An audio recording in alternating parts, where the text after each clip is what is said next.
Of course I can calculate this one exactly because I have rules for sine of x. So if I take the integral of sine of x, I get negative cosine x, and this is going from 0 to pi. So I would first substitute in pi, so I'd have negative cosine of pi minus negative cosine of 0. Cosine of pi is 0, and cosine of 0 is 1. That's going to be a plus 1.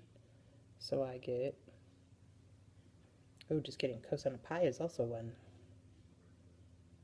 Oh, rather, what am I doing? It's negative 1. I erased the wrong thing. So I'd get negative 1. So this will give me a grand total of 2, which is not far off from the 1.896 that I had to start with. And then if I want to express it as a percentage of the true value, I would take my error that I just had. So my error was 0.16 over the true value is 2, and that's going to give me 8.0%. So on this next one, again, I'm using trapezoids. This time they want me to use 10. I do notice that all the delta x's are the same amount, which is 1. So when I get ready to do my area formula, I'll have 1/2 times 1.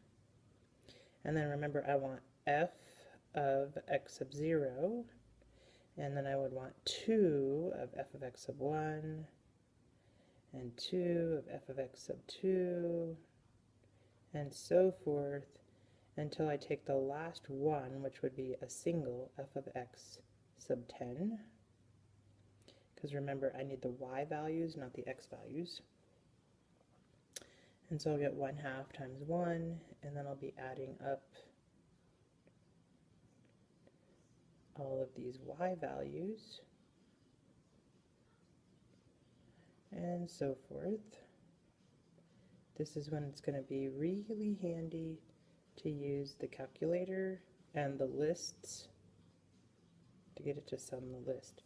Now, what I do is I put all of this in as L1, and then I do 2 times the sum of L1, and I subtract, because remember that's going to give me 2 of every one of those, and the ones I don't want 2 of are the 40 and the 56.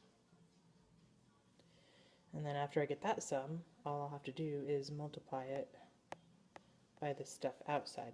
And what I get is 515, and I should be scratching my head. So 515 miles, and I go, wait a second, that can't be right. In 10 minutes, I went 515 miles? I don't think so. But I need to pay attention to what's going on here with units. I'm mixing hours and minutes. And so I need to adjust that. That's really 515 miles in 1 hour, so I would divide by 60 minutes to get it down to how many I went per minute, or in 10 minutes, which gives me 8.58 miles. And that's a little more realistic in 10 minutes that I went between 8 and 9 miles. Okay, that's it for this chapter. Now we will be reviewing.